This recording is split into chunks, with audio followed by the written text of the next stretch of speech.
Hello guys, good evening to all of you. Welcome back once again on my YouTube channel Learn with Concept by Archana Sharma. आप सभी ठीक होंगे, अपने घर पे होंगे, सेफ होंगे.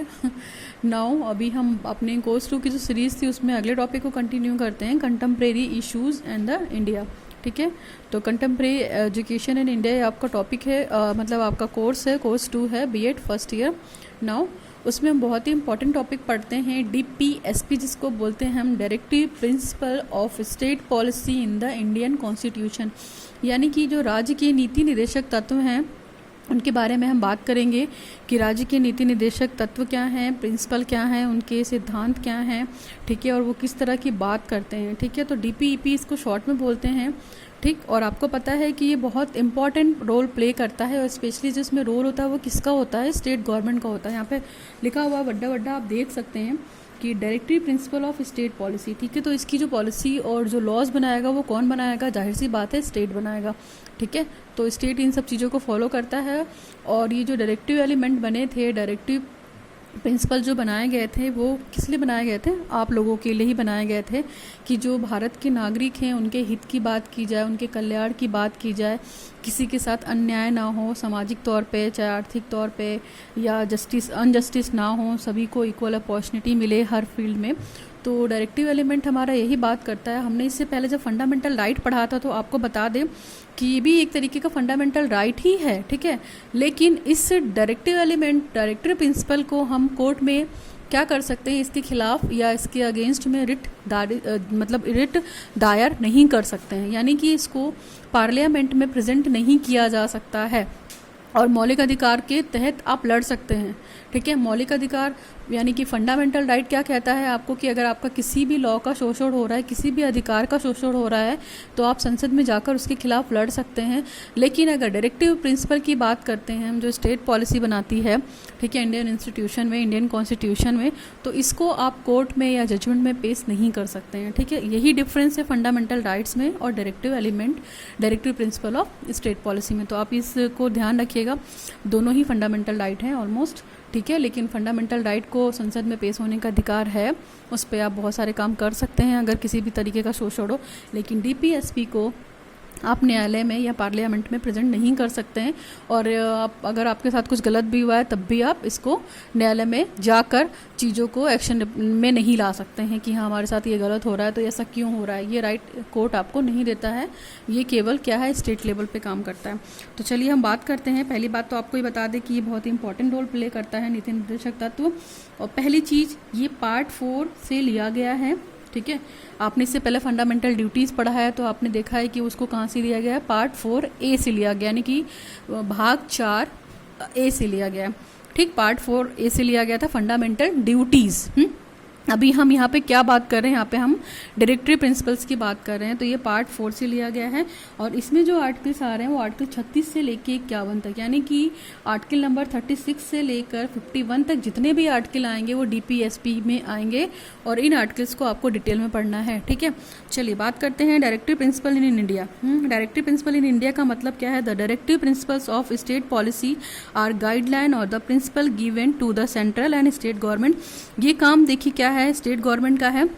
भारत की स्टेट गवर्नमेंट और सेंट्रल गवर्नमेंट डायरेक्टिव प्रिंसिपल्स के लिए अपने आइडियाज़ जारी करते हैं, अपने आदर्श बताते हैं, अपने लॉज बताते हैं, अपने नियम बताते हैं.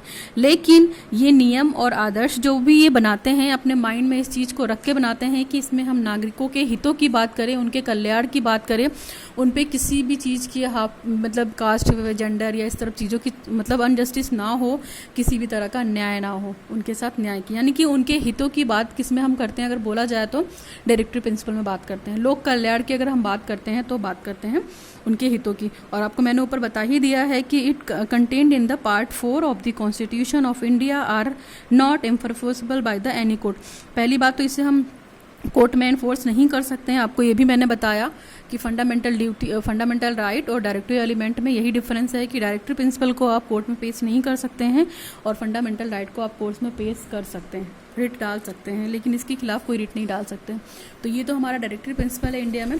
बात करते हैं और क्या मतलब होता है डायरेक्टिव प्रिंसिपल की ज़रूरत क्या पड़ी. देखिए, नीति निर्देशक तत्व एक तरीके से देखा जाए तो the principle have been the inspired by the directive principle in the directive constitution of Ireland. जो ये प्रिंसिपल है, जो ये लिया गया है डायरेक्टिव एलिमेंट यानी कि डीपीएसपी कहाँ से लिया गया है, डीपीएसपी जो लिया गया है आपका वो आयरलैंड से लिया गया है, आयरलैंड के कॉन्स्टिट्यूशन से लिया गया है। यहाँ पे लिखा हुआ है मैंने constitution of Ireland and also by the principle of Gandhism, मतलब आयरलैंड के कॉन्स्टिट्यूशन से लिया गया है और गांधीवादी को प्रमोट करता है, यानी कि गांधीवादी की जो विचारधारा है। ठीक है, तो आपको बता दूं कि जो डीपीएसपी का जो कॉन्स्टिट्यूशन आयरलैंड के कॉन्स्टिट्यूशन से लिया गया है और ये गांधीवादी विचारधारा को प्रमोट करता है। और दूसरी चीज़ यहाँ पे हम न्याय के बारे में बात करते हैं तो social justice, economic justice and the political justice की बात है, यानी कि आर्थिक, अगर हमने न्याय की बात की है तो न्याय आपको पता है कि जब हमने प्रियम्बल पढ़ा था तो आपको वहाँ पे क्लियर किया था कि सोशल, इकोनॉमिकल एंड पॉलिटिकल होगा। ठीक है, लेकिन यहाँ पे अगर हम डेमोक्रेटिक के टर्म में पढ़ेंगे तो वो क्या होगा, सोशल और इकोनॉमिकल होगा। तो यही बात करती है। और नीति निर्देशक तत्व इसलिए बनाए गए हैं ताकि सामाजिक और आर्थिक तौर पर, यानी कि सोशल डेमोक्रेसी और इकोनॉमिकल डेमोक्रेसी के काम के लिए, मतलब राज्य को जो भी काम दिया गया है वो इस दृष्टि से राज्य उसका पालन करेगा, वो नियम ऐसे बनाएगा, वो सिद्धांत ऐसे बनाएगा जिसमें क्या होंगे, जो व्यक्ति होंगे, जो भारत के नागरिक हों, उनका किसी भी प्रकार से अहित ना हो, हित की बात की है। ठीक है, तो इसके बारे में हम बात कर लेते हैं। इन्होंने क्या कहा है, according to the LG Khedkar की अगर हम बात करते तो उन्होंने यही कहा है कि the principles are the ideals towards attainment of which the government will endeavour, यानी कि जो सिद्धांत हैं, मतलब डायरेक्टिव एलिमेंट हमारे वो सिद्धांत हैं, वो आदर्श हैं जिनकी पूर्ति का क्या सरकार प्रयास करेगी। ठीक है, एफर्ट करेगी कि वो जो सिद्धांत बनाए गए हैं, जो आइडियल्स बनाए गए हैं, उनको कंप्लीट करने के लिए एफर्टफुल रहेगी, हमेशा एफर्ट करती रहेगी। और दूसरी चीज़ तो ये जो अलग अलग स्टेट हैं उनकी कंडीशन के हिसाब से ये प्रिंसिपल डिफरेंट भी हो सकते हैं। जैसे मैंने बात की कि ये स्टेट लेवल पे फॉलो होता है, directive principle of state policy, इसकी जो नियम है, जो इसके रूल्स रेगुलेशन है, कौन बनाता है, स्टेट पॉलिसी बनाती है, स्टेट बनाता है। तो अकॉर्डिंग टू स्टेट आप समझ सकते हैं कि भारत में कितने सारे स्टेट हैं, 29 स्टेट हैं। तो अगर हम बात करते हैं तो उन सबकी अलग अलग स्टेट पॉलिसी होती है और सबका अपना अलग अलग क्या है, आइडियल है, नैतिक है, सिद्धांत है, ये सारी चीज़ें हैं। तो हम यहाँ उस समय बहुत सारे सलाहकार भी हुए थे कॉन्स्टिट्यूशन में, और उन्होंने ये भी बोला था कि नीति निर्देशक तत्व भी उतनी इंपॉर्टेंस रखते हैं जितने कि फंडामेंटल तत्व इंपॉर्टेंस रखते हैं। बस नीति निर्देशक तत्वों को हम कोर्ट में पेश नहीं कर सकते हैं, लेकिन जो मौलिक अधिकार हैं हमारे, उनको हम कोर्ट में पेश कर सकते हैं। तो उस समय जो हमारे सलाहकार थे डॉक्टर राजेंद्र प्रसाद, उन्होंने भी यही कहा था कि जो राज्य के नीति निर्देशक तत्व हैं या जो सिद्धांत हैं वो उद्देश्य जनता के कल्याण को बढ़ावा देने के लिए है ना, ताकि हमारी सोसाइटी में क्या हो, एक अच्छा सोशल ऑर्डर मेंटेन हो सके। मतलब डॉक्टर राजेंद्र प्रसाद ने यही कहा कि इसकी भी अपनी जगह पे एक इम्पॉर्टेंस है। और ये जो नीति निर्देशक तत्व बन रहे हैं, जो प्रिंसिपल बन रहे हैं, उसका ऑब्जेक्टिव क्या है, उसका ऑब्जेक्टिव यही है कि जनता का कल्याण करने वाली चीज़ों को इम्प्लीमेंट किया जाए जिससे हमारा सोशल ऑर्डर मेंटेन रहे। तो ये तो बात हुई डायरेक्टिव प्रिंसिपल, मतलब कि डायरेक्टिव प्रिंसिपल होता क्या है, इसकी ज़रूरत क्या है, इसके रिगार्डिंग में बहुत सारा हमने बता दिया आपको कि LG खेडकर ने भी बहुत सारी बात की। फिर इसके बाद to for welfare of the people to maintain the social, यानी कि जो वो सोशल और इकोनॉमिकल डेमोक्रेसी की बात हम अपने भारत में करते हैं, तो जो भी लॉ बनेंगे वो जनता के हित के हिसाब से बनेंगे और स्टेट इन लॉ को मेंटेन करेगा अपने लेवल पे, अपनी कंडीशन पे। और स्टेट टू स्टेट ये लॉ वेरी भी करेगा और स्टेट टू स्टेट ये डायरेक्टिव प्रिंसिपल वेरी भी करेगा। It depends upon the will power of the state. देखिए, ये डिपेंड करता है कि राज्य की इच्छा शक्ति क्या है और वो किस तरीके से काम को करना चाहते हैं। ठीक है, तो इसमें अगर हम बात करें तो डॉक्टर BR अम्बेडकर, आपको पता है कि वो संविधान के फाउंडर हैं, तो उन्होंने भी बहुत सारी चीज़ें कही थी। उन्होंने भी यही कहा था, हम डॉक्टर भीमराव अम्बेडकर का आप सुन लीजिए। उन्होंने बस सिंपल सी बात कही थी कि नीति निर्देशक का जो सिद्धांत है वो बहुत महत्व है। क्यों? क्योंकि ये भी अपनी एक ऑब्जेक्टिव रखते हैं, अपनी एक प्रतिष्ठा रखते हैं और उनका टारगेट भी यही था कि जो हमारा इकोनॉमिकल डेमोक्रेटिक है, यानी कि जो हम आर्थिक तौर पे अगर हम बात करते हैं तो उसमें इकोनॉमिकल डेमोक्रेटिक में हम सब नहीं चाहते हैं कि संविधान में किसी ऐसी बात का जिक्र हो या किसी ऐसी बात को डाल दिया जाए जिससे क्या हो, समाज का हित ना हो, वो आर्थिक तौर पे हित ना हो, उनका सामाजिक तौर पे हित ना हो और उसमें कोई वो ना पड़े। तो ये बात उन्होंने कही थी। तो इसीलिए उन्होंने यही बोला कि हमें नीति निर्देशक तत्वों को अपने कॉन्स्टिट्यूशन में शामिल करना चाहिए, इसलिए इसको बाहर नहीं किया गया था। तो फंडामेंटल के साथ साथ नीति निर्देशक तत्व को भी रखा गया था। बस इसके साथ यही प्रॉब्लम थी नीति निर्देशक तत्व के साथ कि इसको कोर्ट में पेश नहीं कर सकते थे, ठीक है, नॉन एन्फोर्सेबल था। ठीक, तो बस यही बात है और हमने कोशिश की है कि आपको डायरेक्टिव प्रिंसिपल पहले क्लियर हो जाएं कि ये है क्या। तो ये मैंने क्लियर कर दिया है और अभी बात करते हैं इसके क्लासिफिकेशन की। तो फटाफट क्लासिफिकेशन देखते हैं और क्लासिफिकेशन का डिटेल भी देखेंगे। तो क्लासिफिकेशन किया गया है, देखिए classification of directive principle of state policy. तो जो इसका वर्गीकरण किया गया है वो 3 लोगों के बेसिस पे किया गया है और मैंने आपको ये पिछले वाले उस पर बताया है कि इसका जो कॉन्स्टिट्यूशन लिया गया है वो आयरलैंड से लिया गया है, ठीक है। तो जो पहला है क्लासिफिकेशन, देखिए क्या दे रखा है, सोशलिस्ट एंड सोशलिस्टिक प्रिंसिपल। यानी देखिए जहाँ पे भी ये सोशलिस्ट, गांधीयन प्रिंसिपल और ये लाइबरल प्रिंसिपल, तो जहाँ पे भी ये प्रिंसिपल्स आते हैं वो किसी न किसी विचारधारा की बात करते हैं, आपको पता है, ठीक है। तो ये किन के विचारधाराओं पे बेस्ड है, इनको 3 कैटेगरी में क्लासीफाई किया गया है अकॉर्डिंग टू द 3 दीज। तो चलिए सबसे पहला हम देखते हैं सोशलिस्ट प्रिंसिपल क्या है, जिसको हम समाजवादी विचारधारा बोलते हैं।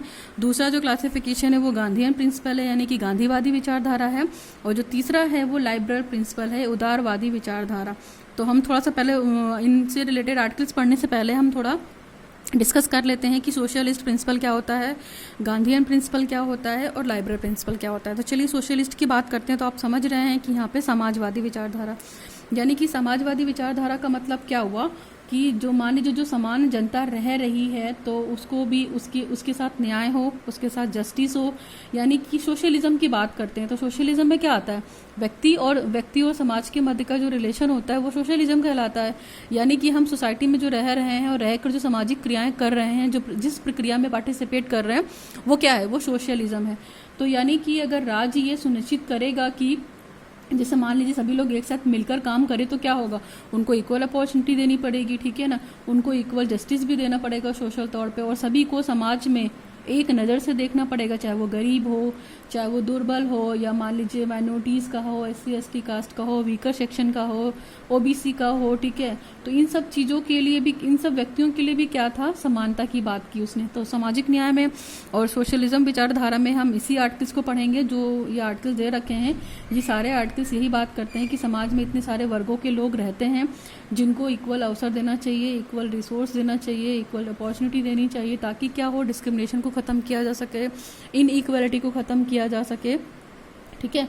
और इसमें इन्होंने ये भी बात की थी कि मतलब किस तरीके से हम, जैसे भारत के जो नागरिक हैं, मान लीजिए अगर हम बात करते हैं कि भारत का नागरिक है तो आपको पता है कि समाज में ये सारी चीज़ें भी बोली गई थी कि 6 से 14 साल के जो बच्चे हैं उनकी एजुकेशन फ्री और कंपलसरी की जाए। तो ये तो हमारा था सोशलिस्ट प्रिंसिपल, हमने इसको डिटेल में बता दिया है कि ये समाजवादी। गांधीयन विचारधारा क्या कहती है, देखिए गांधीवादी विचारधारा का मतलब है कि ये गांधी जी के विचारों पर प्रेरित होगा। तो आपको पता है गांधी जी ने किसके बारे में बात की है, SC/ST के बारे में, SC/ST को ऊपर प्रमोट करने में। इनकी एक हरिजन पत्रिका भी थी, आपको पता है, वो मासिक पत्रिका थी जिसमें उन्होंने ये बताया था कि SC कैटेगरी के लोग और ST कैटेगरी के लोग को ऊपर उठाना था, उनका मोटो यही था, ठीक है। स्पेशली इन्होंने ये भी कोशिश की थी कि विलेज में जो मतलब छोटे छोटे उद्योग चलते हैं उसको भी प्रमोट किया जाए, पंचायत बनाई जाए। और जो कुटीर उद्योग की बात की थी इन्होंने, आपको ये भी पता होगा, नई तालीम में आपने पढ़ा था कि इन्होंने ये भी कहा था कि सोसाइटी में जब तक ये छोटे छोटे उद्योग नहीं बनाए जाएंगे तब तक लोग अपनी गरीबी को दूर नहीं कर सकते हैं। तो इन्होंने वीकर सेक्शन की भी बात की और अपनी विचारधारा को यहाँ पे डाला। तो गांधी जी की जो विचारधारा थी वो छोटे वर्ग के लोगों के लिए थी, निम्न वर्गों के लोगों के लिए थी, कि वो ये छोटे छोटे कुटीर उद्योग करके, छोटे छोटे बिजनेस करके, चाहे वो आर्ट हो, चाहे वो शिल्प हो, बेसिक क्राफ्ट हो, इस तरह की चीज़ों के बारे में भी बात की थी। और स्पेशली जो निम्न वर्ग के लोग थे उनको शिक्षा के माध्यम से ऊपर उठाने की बात की थी। तो ये हमारी गांधीवादी विचारधारा थी।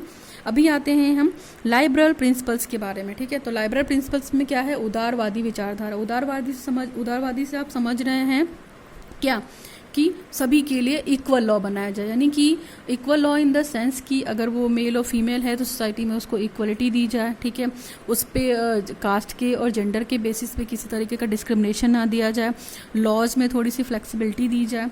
तो ये सारी चीज़ें क्या थी उदारवादी विचारधारा में। उदारवादी का मतलब सॉफ्ट भी हो गया एक तरीके से देखा जाए तो इसके बारे में भी बात की थी उन्होंने। और ये सारी चीज़ें भी बताई थी कि अगर एक पुरुष और स्त्री समाज में रह रहे हैं, दोनों नागरिक हैं, तो उनको अपनी जीवन को जीने के लिए प्रॉपर जो काम करने का अधिकार है वो भी प्राप्त है, ठीक है, जो रिसोर्सेस मिल रहे हैं उस पर भी उनका कंट्रोल हो, ठीक। और दूसरी चीज़ यहाँ पे ये भी थी कि जो उनको रिसोर्सेस मिल रहे हैं तो उसका जैसे मान लीजिए उसका डिवीज़न ना हो, डिस्ट्रीब्यूशन अगर हो तो वो इक्वल हो, आर्थिक व्यवस्था अच्छी हो, डायनेमिक हो, पुरुष और स्त्रियों की अगर हम बात करते तो उनके साथ किसी भी तरीके का दुर्व्यवहार ना हो कि वो स्त्री हैं तो उनके साथ गलत व्यवहार हो रहा है, इस तरह की चीज़ों को ख़त्म किया गया था लिबरलिज्म में। तो ये सारी चीज़ें भी थी, बुढ़ापा, बीमारी, इन सब चीज़ों को छोड़कर हम इक्वल लॉ बनाएं और थोड़े से सॉफ्ट रहें। तो इन लॉ में क्या था, आर्टिकल की बात की गई थी, तो इन आर्टिकल को फटाफट देखते हैं। अगले वीडियो में इन आर्टिकल को हम डिटेल में पढ़ेंगे। तो देखिए सोशलिस्ट प्रिंसिपल यानी कि समाजवादी विचारधारा में कौन कौन से आर्टिकल्स को पढ़ना है हमें, आर्टिकल 38 से लेके आर्टिकल 47 तक पढ़ना है। यानी कि आर्टिकल 38 आएगा, आर्टिकल 39, 39A, 41, 42, फिर 43, 43A और 47। तो इन आर्टिकल्स को हम पढ़ेंगे डिटेल में, किसके अंतर्गत, सोशलिस्ट प्रिंसिपल्स के अंतर्गत, ठीक है। गांधीयन प्रिंसिपल्स के अंतर्गत हम किन आर्टिकल्स को पढ़ेंगे, देखिए आर्टिकल 40, 43, 43B, 46, 47 एंड 48, इन सबको हम डिटेल में पढ़ेंगे। ये है हमारा गांधीयन प्रिंसिपल, इसमें ये आर्टिकल्स आते हैं। नेक्स्ट है हमारा लाइबरल या उदारवादी विचारधारा। तो इसके अंतर्गत देखिए कौन से आर्टिकल्स आते हैं, 44, 45, 48, 48A, 49, 50 एंड 51, ये लास्ट।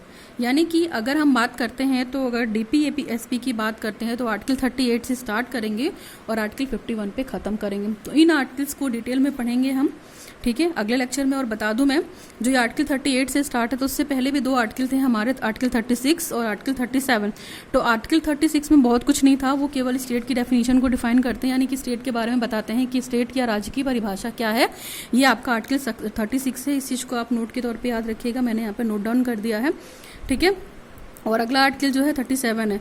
तो हमने मोटा मोटा शुरू में ही बताया था कि not any writ in court, इसको हम कोर्ट में पेश नहीं कर सकते हैं और ना ही इसको परिवर्तित किया जा सकता है न्यायालय में, ठीक। तो जो जैसा बना है वो वैसा ही रहेगा, बस स्टेट इसके लिए काम करेगी, किसके लिए, आप लोगों के लिए, आप लोगों के हितों के लिए। तो that is more all about the directory principle of state policy. ये क्लासिफिकेशन मैंने बता दिया है और इस क्लासिफिकेशन को आप 1 by 1 डिटेल में पढ़ेंगे। तो अगले वीडियो में हम सोशलिस्टिक प्रिंसिपल्स के बारे में बात करेंगे। आज के लिए इतना ही। Thanks for watching the video. अगर आपको ये वीडियो थोड़ा भी हेल्पफुल लगा हो या हेल्प किया हो तो आप लोगों तक फॉरवर्ड कीजिए, ठीक है, लोगों तक पहुंचाइए। मेरे चैनल्स को लाइक कीजिए, सब्सक्राइब कीजिए, शेयर कीजिए। Learn with concept bye Archana Sharma. Thanks for watching the video.